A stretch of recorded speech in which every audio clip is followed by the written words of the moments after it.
Oui, peut-être au micro. Oui, parce que c'est vraiment comme voiture quand même, hein. Bah, comme la Muse, c'est vrai que d'ailleurs, il y a des bruyants, je sais pas. La question d'un spécialiste un jour, peut-être. Je ne suis pas spécialiste dans ce domaine. Alors sur un micro, il doit marcher, mais pour qu'il marche bien, il faut vraiment le... Voilà. Donc il y a une voix grave. Alors, les gens ont bien vu que c'était une Volkswagen, ils ne connaissent pas forcément ce type de modèle. Et il faut commencer par la coccinelle en fait, pour expliquer, pour arriver à la Germania. Oui, la coccinelle, donc c'était un modèle 4 places, la voiture la plus classique chez Volkswagen. Il y avait le combi, comme il y en avait un tout à l'heure. Il est parti, il y avait un combi tout à l'heure. Et ça, c'était le coupé. Donc celui-ci, il est de 61. 1961, voilà. C'est presque mon âge. Je suis né en 60. Tu connais moi? Décembre 61. Ah ouais, bah on a un an d'écart. Et donc cette voiture-là, moi je l'ai achetée à un monsieur dans le sud de la France. Il l'avait acheté à la première propriétaire et c'était son cadeau de Noël en décembre 61. C'est vrai, elle avait de la chance cette dame.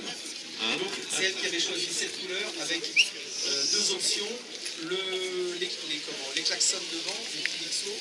Ah, les petits klaxons. Ah oui. Les petits klaxons Mixo comme il y a des fois sur les tractions, ce genre de voiture, là, les tout petits modèles. Mixo, je ne connaissais pas ça. Années 50, ouais. Et le rétroviseur à l'extérieur gauche, parce qu'à l'époque c'était, je crois, pas obligatoire. Non, c'est vrai que le rétroviseur, il faut savoir que le rétroviseur au début des années 60, n'était pas obligatoire. C'est assez étonnant. Ça valait 100 francs à l'époque, l'option rétroviseur. 100 francs, nouveaux francs. Voilà. Déjà dans les nouveaux francs. Les nouveaux francs sont apparus en 1960. Quand on dit ça aux jeunes, ils ne comprennent rien du tout. Nouveaux francs, c'est quoi ces nouveaux francs? Et oui, il y avait les anciens francs et les nouveaux francs qui sont apparus en 1960. Quand on avait une pièce de 1 franc, c'était marqué nouveau franc dessus. Voilà, moi je m'en rappelle.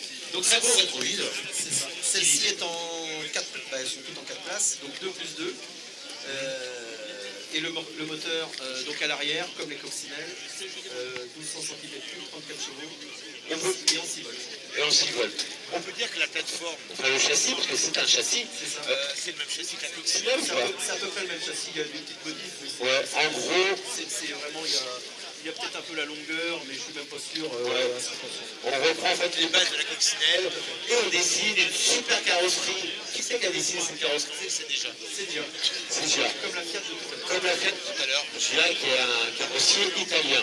Et voilà. Ce modèle est sorti en 56, ça c'est la phase 2. Donc de 56 à fin 59, c'est la première série, ce qu'ils appellent les lowlight avec les phares qui sont plus bas devant. Et celle-ci, c'est la deuxième série où les phares sont un peu plus hauts, de 61 jusqu'à 69. Les phares sont un peu plus hauts que la première série. C'est la première série. Et après, dans ce modèle, c'est terminé le type 14 en 74 avec du feu plus gros à l'arrière. Et c'était surtout destiné au marché américain. Et les pare-chocs aussi plus imposants. Voilà, c'est ça. Assez de forme carrée. Voilà. Et il y avait un autre modèle, le type 34, avec une 44 phare, et aussi des pistes pour le marché américain. Je me rappelle, le type 34, il a existé. Alors ce modèle-là existe en cabriolet, le type 34 n'existait qu'en coupé. Non, il y a eu en prototype, il n'a jamais existé. Il faut rappeler, donc ce modèle-là existe aussi en cabriolet. Voilà. Alors la forme est assez sympa. Hein, on peut dire que celui qui a dessiné la voiture, eh ben, ma foi, il a bien réussi son coup de crayon. Alors il y a un truc assez original, c'est cette moulure qu'on retrouve ici, hein, qui est assez sympa, et la moulure aussi qui part de la porte là, pour atterrir au niveau des phares. Hein. On n'a pas encore les ailes complètement intégrées, on est dans le style années 50 quand même.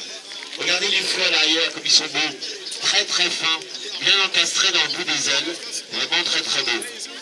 Très très beau, très très belle voiture. Et tu disais, le moteur bien sûr est à l'arrière. Ça amuse beaucoup les enfants ça. T'as vu le moteur, il est à l'arrière, disons.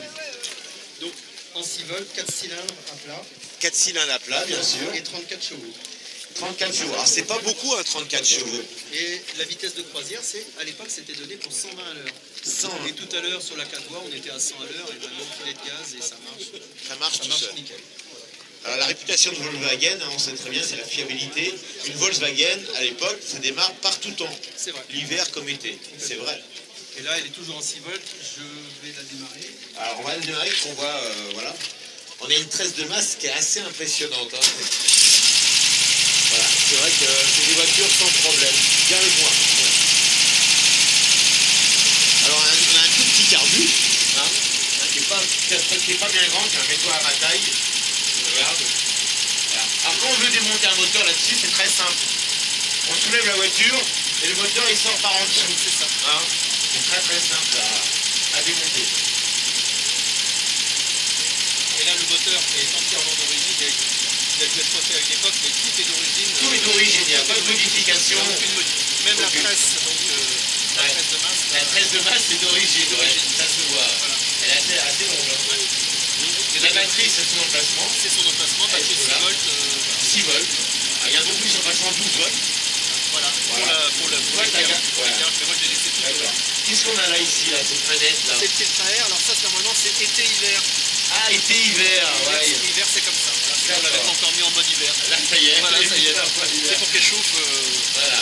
Plus vite. Plus rapidement. Plus rapidement. On a un joint ici qui fait tout le tour. Ouais. Un joint, je pense que c'est pour que l'eau ne rentre pas à l'intérieur. Voilà. Deux sorties d'échappement, toujours. Toujours chez Volkswagen. Volkswagen à l'époque. On a le coup qui est en travers, hein, voilà. Ici, le silencieux, et les deux sorties. Comme sur les portes 356, comme sur les portes 911, 912 et la 914 qui est là-bas, c'est la même chose. Voilà, c'est la même base, hein, le moteur, c'est la même base. Dans les bougies, elles sont là-dessus, ils changent où les bougies là. Tu les vois, le type de bougie sur les côtés, d'accord. Et sur les portes, c'est 6, 3 et 3. Voilà, du chevaux, quoi. Voilà, un plat, ouais. On a un bicylindre, un 4 à plat, comme on dit. Un 4 à plat, voilà, qui est très facile d'accès pour changer les bougies. Ouais, d'accord. C'est très simple. Sans la mécanique là-dessus, c'est très simple. Il n'y a pas plus simple que Volkswagen. C'est de la mécanique de mobilette. C'est de la mécanique de mobilette, voilà. Regarde les ressorts de capot, assez impressionnants aussi. Là aussi, on est sur un poids total de combien? Donc, je fais 690 kg. 690 kg, voilà. On est dans les voitures assez légères. C'est légère, voilà. Donc c'est pour ça qu'avec 34 chevaux, c'était suffisant. Voilà, c'est suffisant. Après, on peut mettre des moteurs plus puissants. On peut mettre un. Ça, c'est un quoi? C'est un 1100? Non, c'est un 1200. C'est un 1200, ça. Et certains mettent des 1600. Des 1500. Des 1500, des 1200, 1300, 1500, 1600. Voilà. Ok. On va arrêter sur un risque du CO2.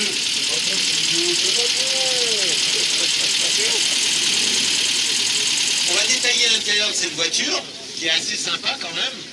On remarquera quand même, comment ça s'appelle ces petites persiennes là? Ces petites persiennes Gestor. Mais ça, c'est toujours fabriqué dans le sud de la France. C'est vrai. Gradulux. Et ça va très bien avec les voitures, c'est magnifique. L'intérieur est aussi magnifique. Je me permets de m'asseoir. On va ouvrir, allez-y. Voilà. Regardez ce bel intérieur beige. Vraiment très beau. Donc tableau de bord, un peu comme sur la Fiat. On a un tableau de bord qui est en partie en simili, le dessus, pour protéger du soleil. Et ici, une partie en tôle. Voilà. Alors on a vraiment le strict nécessaire. Des gros compteurs, on les voit bien. Alors ça c'est une montre. Il est où mon propriétaire? Il est là, celui-là. Viens à côté de moi. Alors, c'est vrai que la montre, on ne peut pas faire plus gros, hein. C'est pas non plus pendule. C'est vrai. Donc en fait tout simple, à gauche le compteur de vitesse jusqu'à 140 km/h.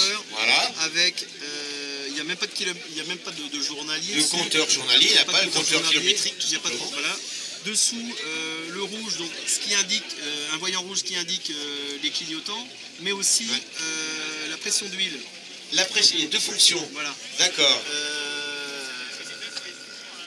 Et là, le niveau d'essence. Le niveau de carburant. De carburant. La montre et l'option autoradio à l'époque, dans les années 60, qui fonctionne avec un son pas fabuleux. Pas fabuleux, mais qui a le mérite d'être déployé quand même.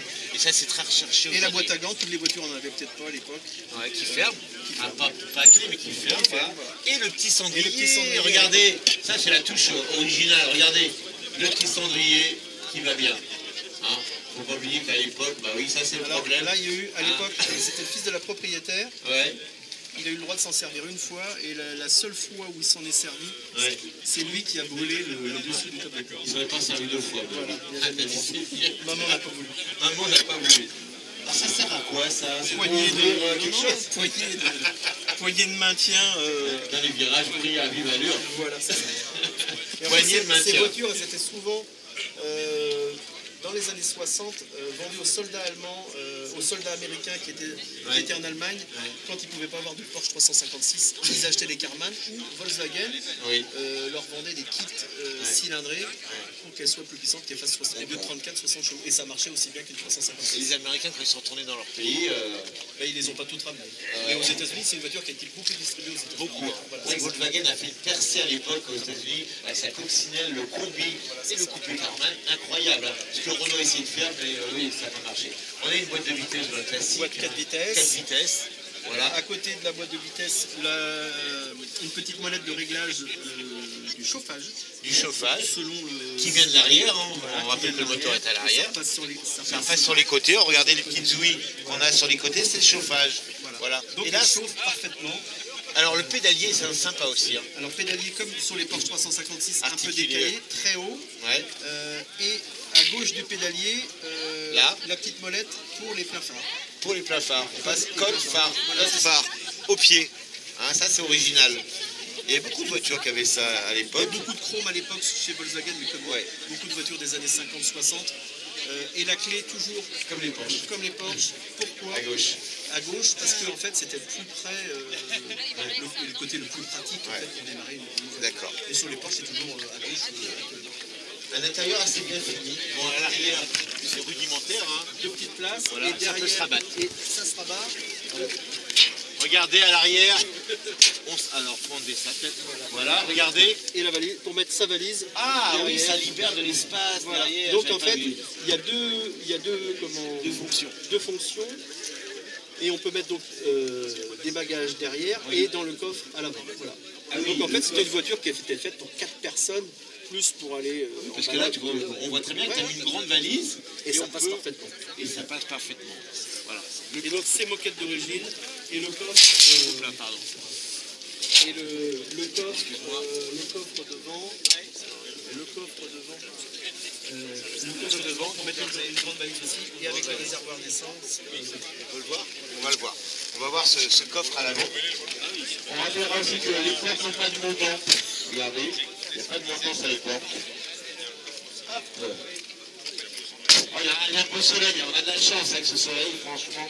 Regardez, on a quand même un coffre qui n'est pas profond mais qui est assez large. Et on peut mettre là aussi une assez grande valise. La même valise passe. La même valise qu'on a à l'arrière. Volkswagen vendait à l'époque des bagages qui étaient en accessoire qui est passé juste, qui était au format. D'accord.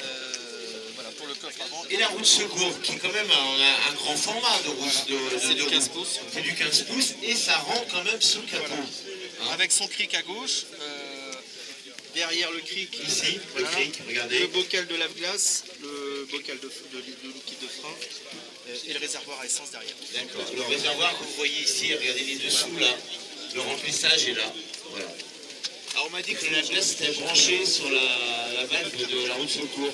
C'est vrai ça? J'en ai vu comme ça. Ouais, il y en avait certaines qui étaient surtout sur les coccinelles. Sur les coccinelles. Ah. Et on a une face avant qui est assez sympa, des ouïes factices. Non, c'est le système de ventilation. C'est le système de ventilation. Qui revient au niveau du pare-brise. D'accord. Donc c'est vraiment des vrais un système de réglage pour avoir soit de l'air froid, soit de l'air chaud. Voilà. C'est canalisé par les ailes, c'est ça. Et ces petites narines font beaucoup pour le cachet de la voiture. Mais ce qu'on retient quand même de cette voiture, c'est la ligne, le toit qui est vraiment très petit en fait. Quand vous regardez le pare-brise, qui est assez incliné pour l'époque, assez incliné. Et ce toit, ce petit pavillon, vraiment, c'est tout le charme de la voiture. Hein. Une voiture toute en chrome, avec très peu d'encre, pratiquement pas, tout en chrome. Et c'est vrai que... Ah, on n'a pas parlé aussi du carrossier. Karmann, c'est siglé. Et le dessinateur GIA. GIA, parce que la voiture n'était pas fabriquée chez Volkswagen. Elle n'était pas fabriquée chez Volkswagen, elle était fabriquée chez Karmann. Karmann, qui était un grand carrossier allemand, qui existe toujours, je crois. Toujours qui a fait les Golf, cabriolets par exemple. Les Golf syriens cabriolets. Il y en a une ici d'ailleurs. Voilà. Et bien la Golf que vous voyez là-bas, la blanche, était fabriquée chez Karmann. Voilà. Avec des très beaux enjoliveurs aussi. Hein. Façon, voilà. Hein, tu vois, belle poitrine. Voilà. C'est ce qu'il faut, voilà. Voilà. On te remercie d'avoir présenté cette voiture avec nous. Merci beaucoup, on se connaît depuis longtemps. Et ben, on plaisir de se revoir. Vous pouvez l'applaudir. C'est un très beau couple, Karmann GIA. On va passer à une Dinapa ensuite.